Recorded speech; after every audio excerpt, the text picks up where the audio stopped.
So students again हम लोग फिर आपके साथ आए हैं एक न्यू चैप्टर के साथ। न्यू चैप्टर जो हम लोगों ने क्लास डिस्कस किया था, जो हमें डिस्कस करना है आज, that is locomotion and movement, and this chapter is about only the movement and means the change of the position and change of the place also by the organisms. Okay, so this chapter में हमें सिर्फ इतना सा चीजें आपको ध्यान में देना है कि आपको मेथड्स भी पढ़ना है, कुछ टॉपिक्स भी पढ़ना है, कुछ इसमें से रिलेटेड पार्ट भी है बेटा आपका।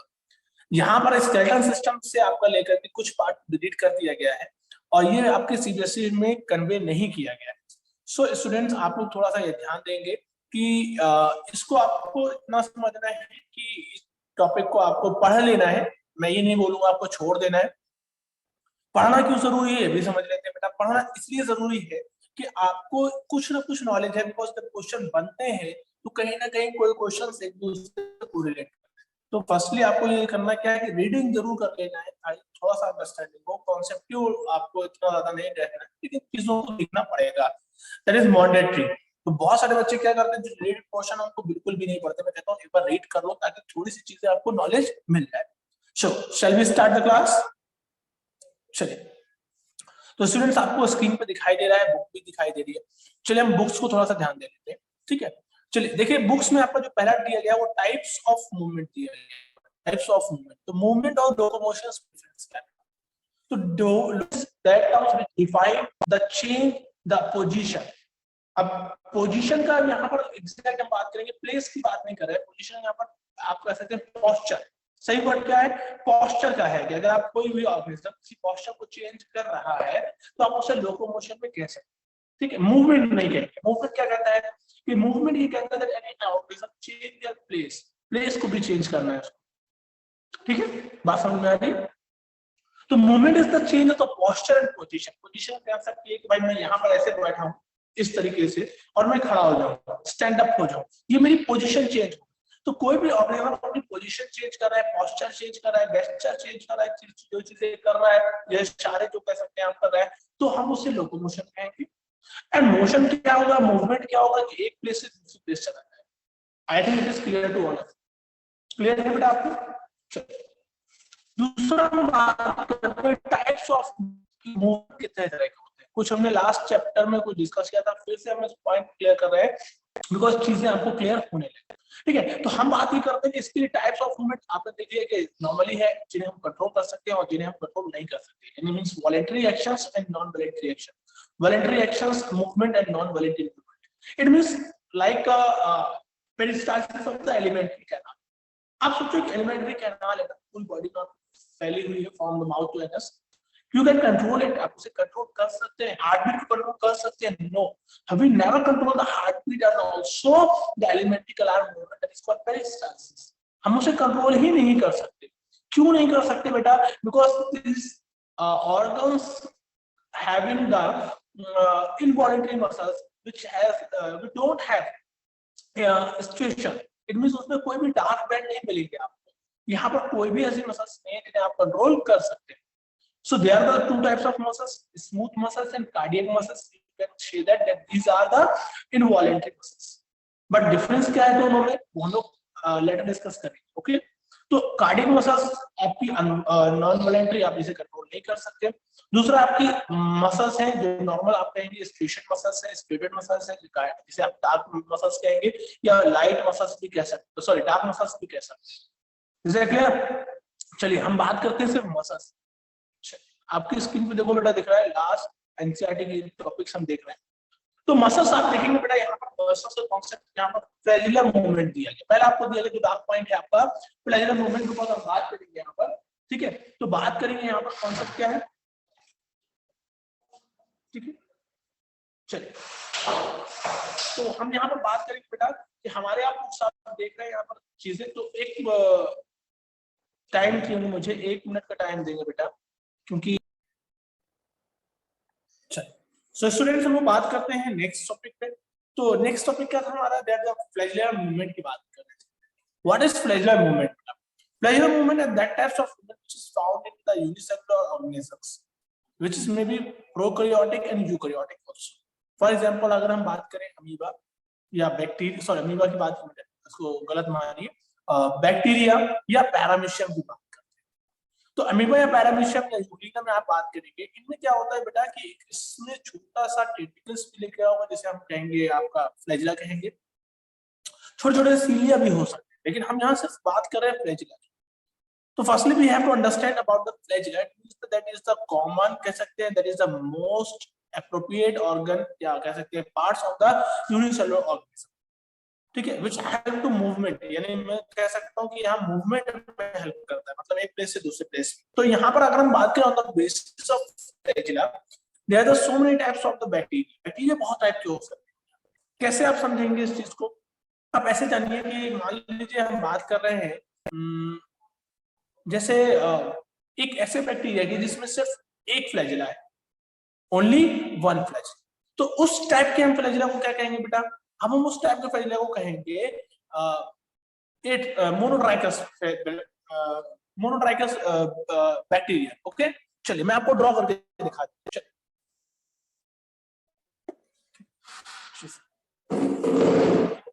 अब आपको यहाँ पर दिखाई देगा, चलिए थोड़ा सा स्क्रीन को लैंडस्केप मोड पे ले जाता हूँ, ठीक है? हाँ, ठीक है,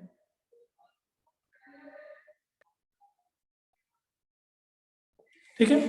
तो अब आपको यहाँ पर दिखाई दे रहा है बेटा कि मोनो हाइब्रिड, अब हम एक बैक्टीरिया है ऐसे, अब इस एक बैक्टीरिया की अगर हम बात करें, इसमें एक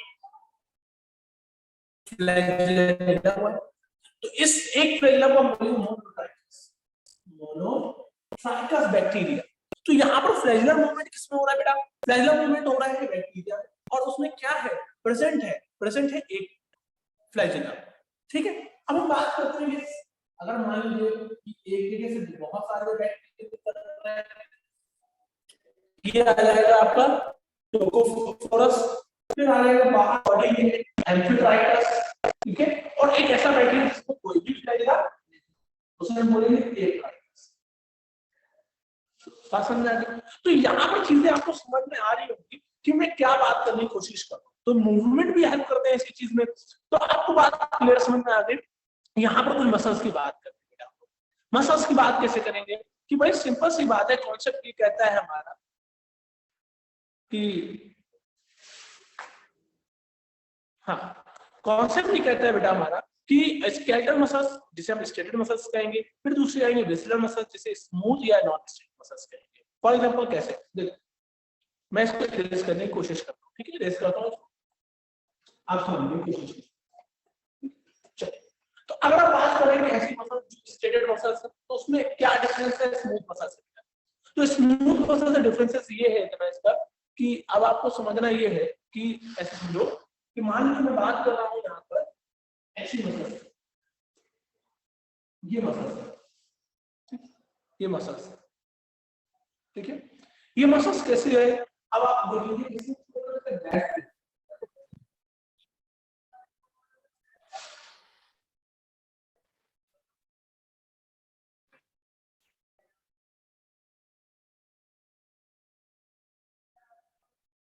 अभी मसल्स ऐसी मसल्स है जिसे स्टेटेड मसल्स कहेंगे, और मोस्ट ऑफ द जो आप स्केलेटल मसल्स की बात करते हैं ना, वो स्केलेटल मसल्स यही है।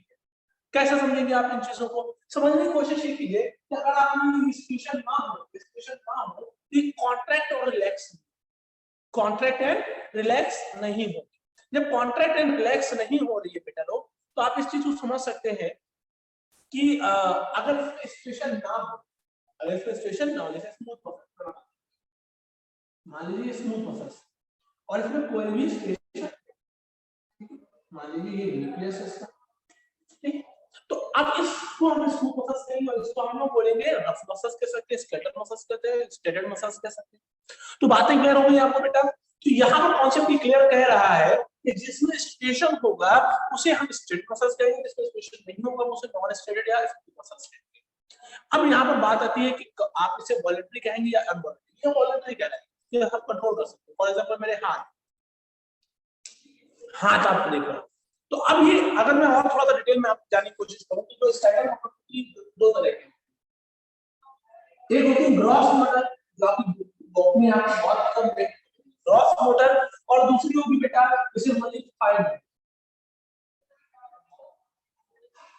मसल्स, ग्रॉस मोटर मसल्स और फाइन मोटर मसल्स। तो बेटा ग्रॉस मोटर और फाइन मोटर मसल्स में क्या डिफरेंस होगा आपको दिखाई दे रहा है, मैं इसको और बताने की कोशिश करूंगा। तो ग्रॉस मोटर में ये है कि जो मसल्स आपके बड़े काम करें, हैवी काम करने के लिए रिस्पांसिबल, जैसे आपको दौड़ना, भागना, ये हाथ का पकड़ना, ये ग्रॉस मोटर्स कहलाएंगे मसल्स, या आपकी ये मसल जो हैवी मसल्स। जो नॉन फाइन मसल्स जो आपकी उंगलियों की तरफ होती है उसे हम क्या बोलेंगे, फाइन मसल्स बोलेंगे, दैट इज फाइन मोटर्स कहलाएंगे। अब ये फाइन मोटर्स क्या होते हैं? फाइन मोटर्स जैसे अगर मैं बोलूं कि आप 5,000, तो क्या होगा कि आप फिंगर से, आपको बोलूं कि एक बात काम कीजिए बेटा, एक मटर का दाना एक फिंगर से उठाओ, ये है fine motor, that is fine motor. और मैं बोलूं दैट इज ग्रॉस मोटर। ये मसल्स डिफरेंशिएट हो गई, दो टाइप के, gross motor and fine motor. बात समझ में आ गई बेटा? क्या कोई डाउट्स आपको ग्रॉस मोटर और फाइन मोटर डिफरेंशिएशन की? नहीं ना? चलिए, तो अगर हम बात करते हैं नेक्स्ट बात, नेक्स्ट बात क्या करेंगे, नेक्स्ट हम बोलेंगे ग्रॉस, अब ये मसल्स हो गई, अब एक और मसल्स बोलेंगे cardiac muscles, like this, like this. इनमें क्या मिलेगा बेटा आपको कि इनमें आपको ब्रांचेस मिलेंगे, स्मूथ मसल्स की तरह तो होंगे, लेकिन क्या है, स्मूथ मसल्स आपकी ब्रांच नहीं मिलेंगे, ये ब्रांच में मिलेंगे आपको। ये कैसे मिलेंगे बेटा? ये आपको ब्रांच में मिलेंगे। कैसे मिलेंगी? ब्रांच में। तो इतनी बात करेंगे, स्मूथ मसल्स क्या है, जिसमें से कार्डियक मसल्स क्या है, स्ट्रेट मसल्स क्या है, जिसमें हमने बात की ग्रॉस मोटर की और fine motor. Is that clear to all of you? यहां तक मुझे लगता है क्लियर हो गया। चलिए अब हम लोग बात करते हैं बेटा आगे। जैसे आप देखिए, हम बात करते हैं विसरल मसल्स। देखो बेटा टॉपिक लिखा हुआ है, visceral muscles are located in the inner wall of hollow visceral organs. अब यहाँ पर मैंने एक वर्ड यूज किया, भी एक वर्ड यूज किया, हॉलो विसरल ऑर्गन्स का कॉन्सेप्ट किया। यार नॉर्मली अगर हम विसरल ऑर्गन्स की बात करें, जैसे हमारे लीवर है, पैंक्रियाज है, स्टमक है, ये अंदर से हॉलो है, ओके। लेकिन हम विसरल ऑर्गन्स की बात करें तो हॉलो ही ना, तो इसलिए हॉलो ऑर्गन्स की बात करेंगे, विसरल ऑर्गन। लेकिन कुछ ऐसे ऑर्गन्स भी हैं जो हॉलो नहीं, जैसे हम बात करते हैं ब्रेन, हॉलो नहीं, लेकिन हम उसे विसरल ऑर्गन में रखें या ना रखें ये अलग बात है। लेकिन अगर ऑर्गन्स की बात करें, हॉलो और नॉन हॉलो की बात करेंगे, तो ब्रेन आपका हॉलो ही नहीं है। क्लियर? बात समझ में आ रही है ना? नेक्स्ट आता है हमारा नॉन स्टेटेड मसल्स भी हो गया। अब हम बात करते हैं बेटा कार्डियक। ये बहुत सा ध्यान दे लीजिए आप, कार्डियक मसल्स। तो मैंने बोला कार्डियक मसल्स क्या पोस्ट करती है, कार्डियक मसल्स का पोस्ट करती है बेटा हमारे heart. This is the most functional busiest muscles of our body, busiest, सबसे बिजी मसल्स है ये, सबसे बिजी मसल्स है। कैसे आप पहचानेंगे muscles? First when you form in your womb, sorry not your womb, not your mother's womb, जब आप फॉर्म हो रहे थे, बन रहे थे, आप जैसे ही 1 मंथ के ऊपर पहुंचते हैं तो आप देखते हैं कि नॉर्मली तो 7 बात करते हैं कि 7th डे के बाद जैसे फॉर्मेशन शुरू हो जाता है डिवाइडेशन का। लेकिन हम बात करते हैं कि जो मसल्स लाइक जो हार्ट की तरह बिहेव करती है वो 1 मंथ के बाद मान लेते हैं कि 1 से 2 मंथ के स्टार्ट कर देते हैं हार्ट पंप करना। तो हार्ट पंप करने के कसम से यहाँ पर हार्ट की बात करो, ऐसे मसल्स की बात करो, लेकिन है तो वो कार्डियक मसल्स का, that is the busiest muscles because of the before your birth it starts and till your death, okay, ये आपके डेथ तक काम करते हैं। तो इसलिए इनको busiest muscles कहा गया है, क्योंकि आपकी सारे मसल्स रिलैक्स करते हैं at the time of night, at the time of the sleeping, okay. जब आप स्लीपिंग कर रहे हैं, रेस्ट कर रहे हैं, तो आपकी सारी मसल्स क्या हो रही है? रेस्ट कर रही है। बट अदरवाइज अगर आप हार्ट की बात करें तब तो हार्ट पंप कर रहा है ना। Is that clear to all of you? चीजें क्लियर हो रही हैं आप लोगों को? आई थिंक ठीक है। चलिए हम बात करते हैं मस्ट पॉइंट है, नेक्स्ट पॉइंट है मसल्स बंडल। तो अब आपकी बुक्स में भी है, साइड में स्लाइड और दूसरी मैं बात करता हूँ कि आपको चीजें समझ में आती है, ठीक है। चलिए देखो बेटा, अगर मैं बात कर रहा हूँ मसल्स की, तो एक सिंपल सी बात है, मैं 2-3 चीजों को लेकर चलूंगा। पहला क्या लेके चलूंगा बेटा? मैं लेके चलूंगा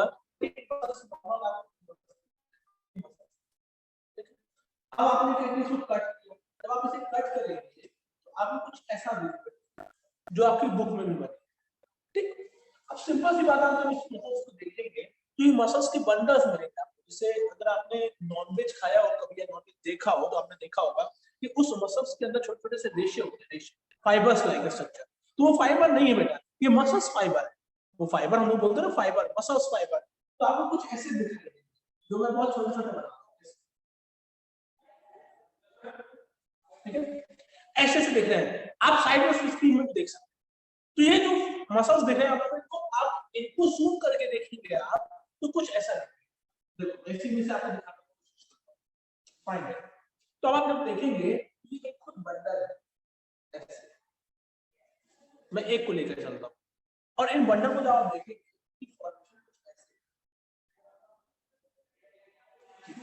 और इसके अंदर छोटे छोटे से क्या होंगे, इसके अंदर छोटे छोटे से मसल सेल्स होंगे जो मसल सेल्स इस फाइबर को परफॉर्म करेंगे, यानी परफॉर्म करेंगे। मतलब आप छोटे छोटे सी देख सकते हैं।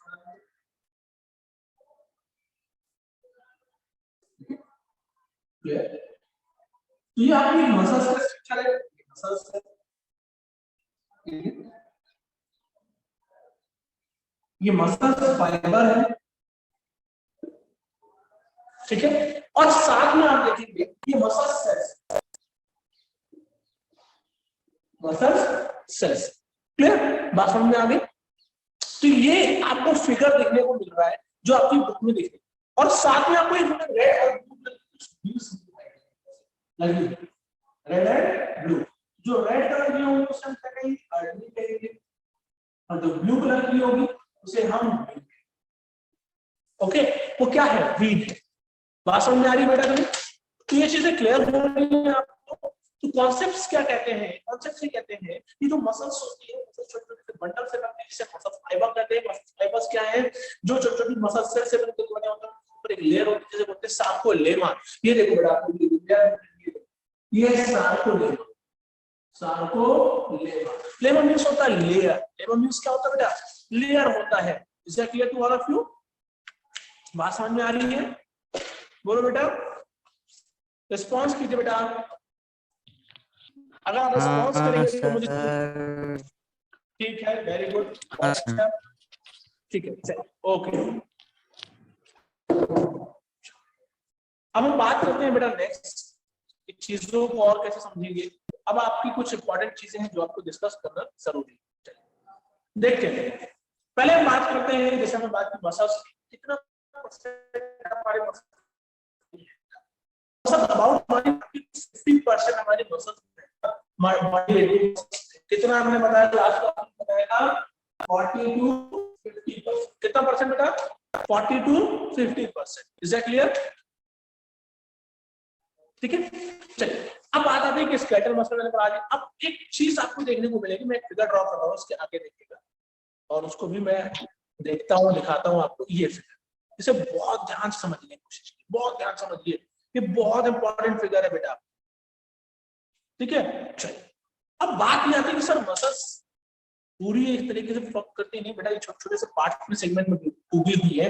और हमारी बॉडी में मेनली दो तरह की प्रोटीन है जो ये बहुत इंपॉर्टेंट है, ठीक है। पहले अगर मैं बॉडी की बात करता हूँ, पहले एक प्रोटीन की बात करता हूँ, तो वो एक्टिन कहलाती है, एक्टिन, और दूसरी जो कहलाती है वो मायोसिन।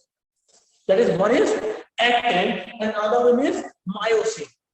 तो एक्टिन एंड मायोसिन कॉन्सेप्ट्स क्या है कि बेटा सिंपल सी बात है, एक मसल जैसे फॉर एग्जांपल सोचो मेरी ए यानी एक्टिन है और ये मायोसिन, तो सोचो ये सिंपल सी बात है, ऐसे ये आपको गैप है, दिख रहा है आपको, दिख रहा है।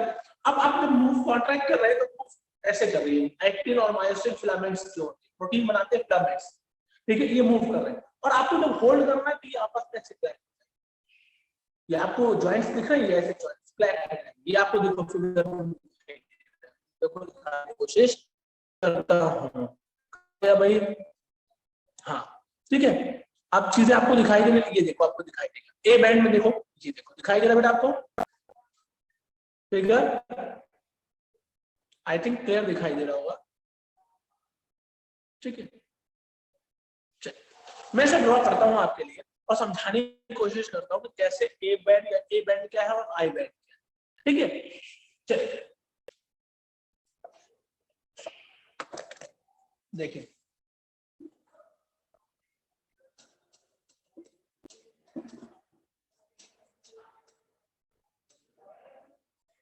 देखिए यहाँ पर अगर मैं बात करूं बेटा, यहाँ पर एक छोटा सा हम लोग सेट ले लेते हैं मसल्स का। सेट क्या है?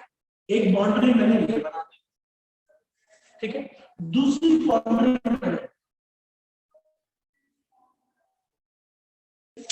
ये बाउंड्री आपको जो दिखाई देती है इसके बाद हम, ठीक है, तो आप एक बाउंड्री जो आपको बुक में दिखाई देती है, ये उसे क्या बोलेंगे? Set line. सबसे पहले याद रखना एक चीज को याद रखना, सेट। हम चीजें स्पेसिफिक बात में पढ़ेंगे, पहले जेड लाइन देखो, ठीक। अब जेड लाइन के आप पास देखोगे, यहां पर जो लाइन आएगी, अब देखो यहाँ पर वो भी क्या होगी? जेड लाइन ही होगी, ये दोनों जेड लाइन, ठीक। अब इनके बीच में आपको दो तरह के फिलामेंट देखने को मिलेंगे, एक्टिन फिलामेंट और मायोसिन फिलामेंट, ठीक। चलिए, तो अब अगर मैं बात करता हूं तो एक बैंड जो हो जाएंगे, ए बैंड आपके क्या कहलाएंगे? Actin filament. या ऐसे कह सकते हो आप, ऐसे मैं बनाने की कोशिश करता हूं,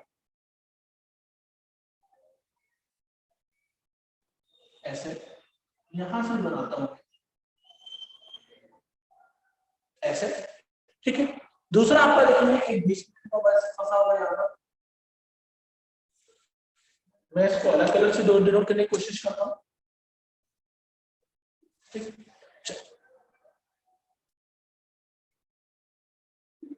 और इसके आप देखेंगे कैसे कैसे लगे हुए हैं,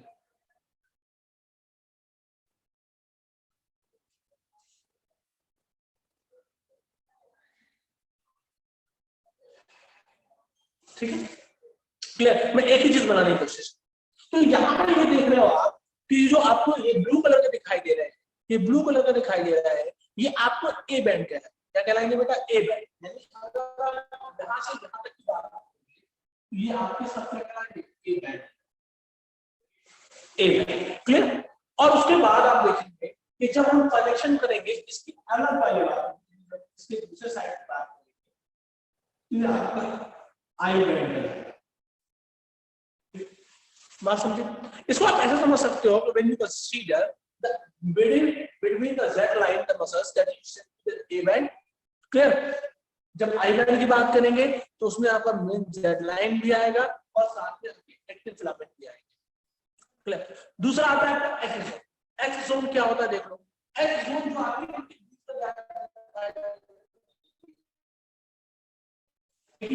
समझाने की कोशिश कर, ये क्या है? एक्स। तो डिफरेंशिएशन समझ में आ गया कि एक्स जोन क्या है बेटा? एक्स जोन एक बीच में गैप होता है जो ये बताता है कि आपका जो एक्टिन फिलामेंट है उसके बीच का गैप एक्स जोन कहलाएगा। जेड लाइन कहलाएगा जो उनको सेपरेट करेगी, और ये बात होते हैं इसके सार्को, क्लियर? बात समझ में आ गई?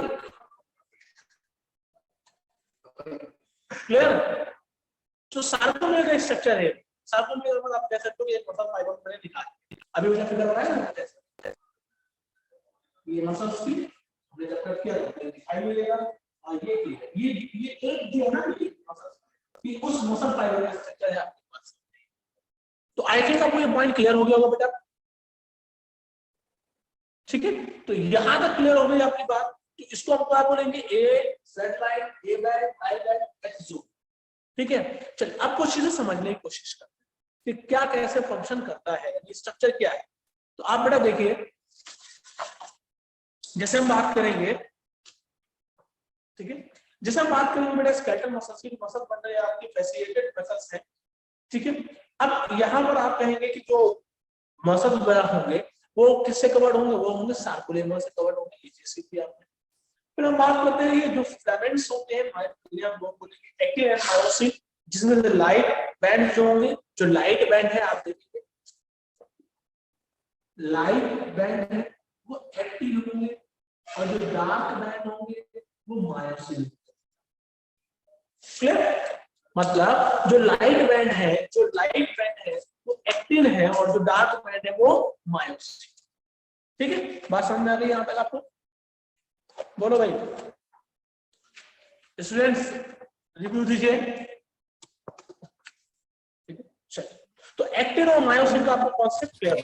एक्टिन जो है हाँ, एक्टिन एंड मायोसिन जो लाइट बैंड होता है वो हमेशा कंटेन करता है एक्टिन, लाइट। तो लाइट बैंड एक्टिन को करता है और डार्क बैंड किसको करता है? मायोसिन को। यहां तो याद रहेगा।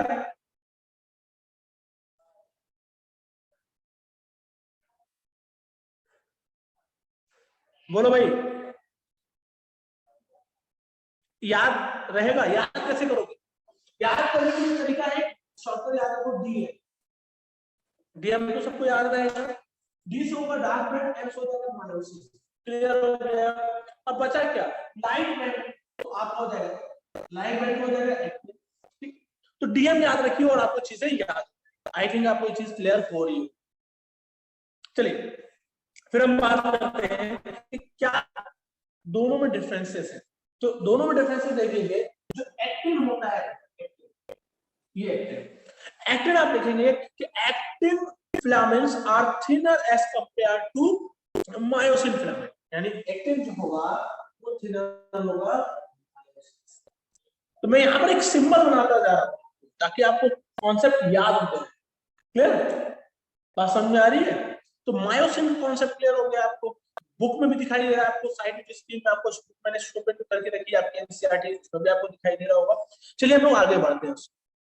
कुछ टॉपिक्स हैं जो आपको देखना पड़ेगा, कुछ चीजें हैं जो आपको इस बुक में आपको देखने को मिलेगी। बेटा आप उसकी रीडिंग भी करते जाइए और चीजों को समझते भी जाइए।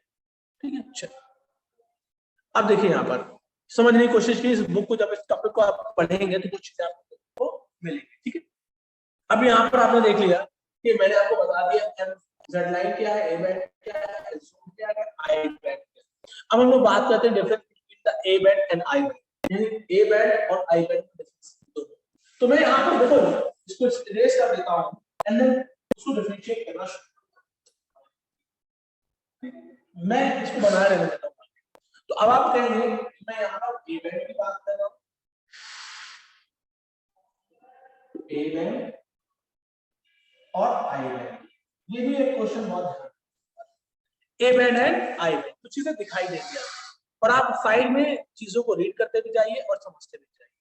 कोशिश कर रहा हूं मैं चीजों को और अच्छे से एक्सप्लेन। जब हम ए बैंड की बात करते हैं पहला पॉइंट आपको ये ध्यान देना है कि it is observe as dark band. It is observe as dark band, मतलब ये डार्क बैंड की तरह काम करता है बेटा। ठीक है? बात समझ में आ रही है? मतलब ये ऑब्जर्व करता है डार्क बैंड की तरह। स्टैंड नहीं हो रहा है, स्टैंड आपका। ठीक, एक सेकेंड।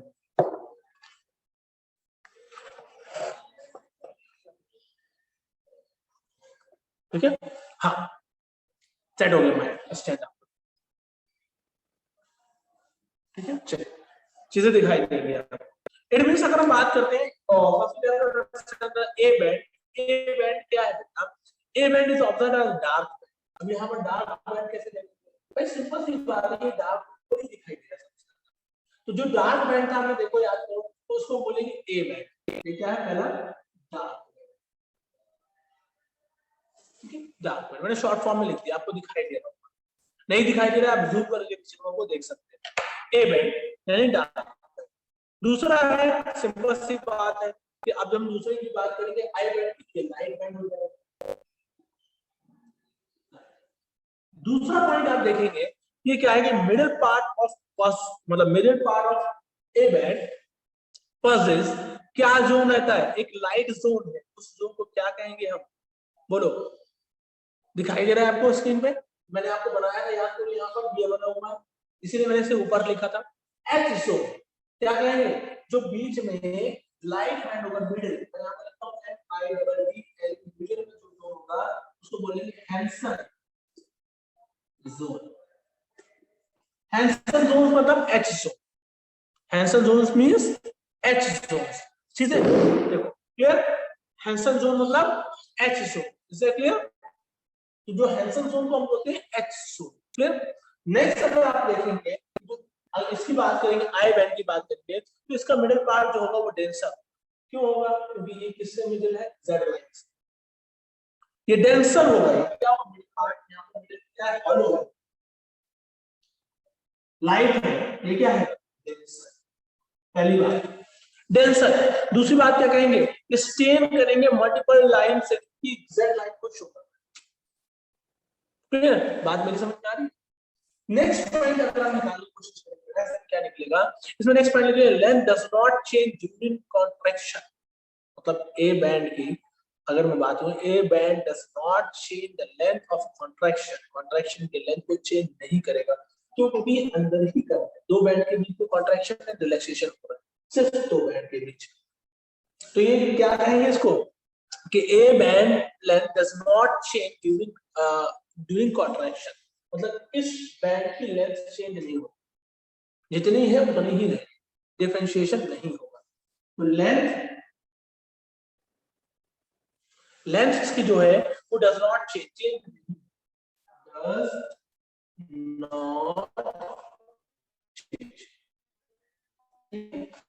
Does not change. फिर हम बात करते हैं बेटा, हाँ फिर हम बात करते हैं इसका सिंपल सी बात है, जो आप आई बैंड होगा इट शॉर्ट कह सकते हैं shortens during contraction of muscles fibre, मतलब ये छोटी हो जाएगी। छोटी होने का सेंस कैसे समझोगे आप? यार सिंपल सी बात है, जब मुझे मूव करना है, सोचो मुझे मूव करना है हाथों को, ये हाथों को मूव करना है, तो मेरी मसल्स के बीच में जो है ना गैप ऐसे ऐसे ऐसे हो रहा है। तो आप सोचो कि अगर हम ए बैंड की बात करें तो ये गैप फिक्स है, ये बीच में बॉर्डर लाइन है। इसके बाद जो आपका आई बैंड आएगा, वो आई बैंड क्या होगा? वो आई बैंड डिफरेंशिएट करेगा, यानी छोटा हो जाएगा। क्यों छोटा हो जाएगा? सिंपल सी बात है, इसी से कॉन्ट्रैक्ट होगी ना, तो ये क्या हो जाएगा? ये कॉन्ट्रैक्ट हो जाएगा, कॉन्ट्रैक्ट हो जाएगा। Is clear? और फिर हम बात करते हैं कि ए बैंड में है क्या, तो आप कहेंगे सर कि इसमें एक्टिन भी है और मायोसिन, इसमें एक्टिन भी है प्लस मायोसिन। क्यों? क्योंकि ए बैंड में डार्क बैंड भी है और लाइट बैंड भी है। ए बैंड में डार्क भी है और लाइट भी है। तो डार्क होगा मेरा, जो डार्क होता है वो क्या होता है बेटा? डार्क बैंड होता है आपका मायोसिन का, और लाइट बैंड होता है वो एक्टिन का, यानी डीएम हमने बात की थी ना। तो इसमें तो दोनों जोन ऐसे एक्टिन और मायोसिन दोनों होगा। बट अगर हम बात करें आई बैंड की, तो आई बैंड में सिर्फ एक्टिन होगा। सिर्फ क्या होगा बेटा? Actin filament, actin filament. कोई दिक्कत बेटा यहां तक आप लोगों को? बोलो बेटा, यहां तक आपको चीजें समझ में आ रही है?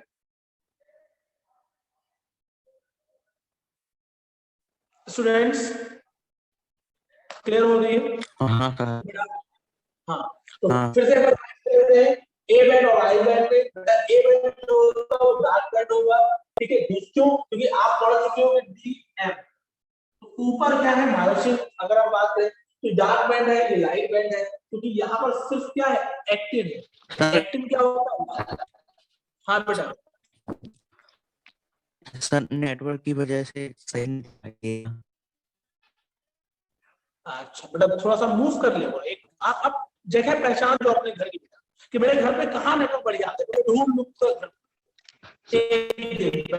सर यूट्यूब वहां देखना पर आपकी। क्लास लिया। हाँ बेटा, सर यूट्यूब पे देख लेंगे आपके वीडियो। हाँ यूट्यूब पे देख लीजिए आप, वो इशू नहीं है। इशू ये है कि आप लोग क्लास ले रहे होते तब की बात अलग है ना? तो चीजें डार्क में लाइट में दूसरा क्या है, मिडिल वाला पार्ट होता है वो हॉलो होता है, जब आइसोम कहते हैं। यहाँ पर मिडिल पार्ट जो होता है वो डेंस होगा, क्योंकि यहाँ पर जेड लाइन। नेक्स्ट आपका length does not change, A band की लेंथ चेंज नहीं होती है, जबकि आई बैंड कॉन्ट्रैक्ट हो जाता है। और लास्ट में आपके जो ए बैंड होगा उसमें एक्टिन और मायोसिन दोनों होगा, और जो आई बैंड होगा उसमें सिर्फ एक्टिन। कोई दिक्कत यहाँ तक बेटा? इतनी चीजें समझ में आए? कोई दिक्कत हुई आपको मुझे बताओ। तो आई होप जितनी चीजें आज हमने पढ़ी, यानी मसल्स, स्केलेटल मसल्स पढ़ी, जितनी भी चीजें पढ़ी आपको, मुझे लगता है कि आपको चीजें क्लियर होंगी। और कुछ नया हमने इम्प्रूव भी किया है, पिछले हफ्ते से पहले आपको बुक शो नहीं होती थी, तो अब एक ही स्क्रीन में आपको बुक भी शो हो रही है, और आप मैं भी देख पा रहे हैं, बोर्ड भी देख पा रहे हैं, चीजें आपको क्लियर होगी। आई think it is more easiest. Network खत्म। नेटवर्क का सर थोड़ा सा इशू आपको बता रहा था। हाँ बेटा बोलिए। सर लीव हो रहे। ठीक है चलिए, तो अब हम लोग क्या करते हैं बेटा, कल मिलेंगे नेक्स्ट वीडियो के साथ। इसके आगे हम पढ़ेंगे mechanism of contraction muscles. Mechanism of contraction, यानी मसल कॉन्ट्रैक्ट कैसे होता है। तो कल हमारा टॉपिक रहेगा मैकेनिज्म ऑफ कॉन्ट्रैक्शन, ठीक है, कोई दिक्कत बेटा यहाँ पर। नेक्स्ट टॉपिक हमारा जो रहेगा मैकेनिज्म ऑफ कॉन्ट्रैक्शन। तो बेटा उम्मीद करता हूँ आप लोगों से कि आप लोगों को वीडियो अच्छा लगा हो, चीजें समझ में आई हो सकता है नेटवर्क की वजह से आपको वीडियो क्लियर नहीं दिखता हो, तो इसके लिए मैं सॉरी चाहता हूँ आप लोगों से। उम्मीद करता हूँ आप लोगों से कि आप लोग इस चीजों को फॉलो करेंगे, बढ़ेंगे और बढ़ेंगे अच्छे से। और जो भी चीजें आपको लगती है कि इंप्रूवमेंट के लायक है, प्लीज प्लीज प्लीज मुझे बताएं कि क्या चीजें इंप्रूव करना चाहिए। I will definitely improve myself, improve the technology, improve the anything that which is beneficial to you. आपको जो चीजें समझ में आएंगी उसके लिए मैं कुछ भी करने के लिए तैयार हूँ। सो आई होप आपको ये वीडियो अच्छा। मिलते हैं नेक्स्ट वीडियो के साथ, तब तक आप हैप्पी रहिए और सेफ रहिए।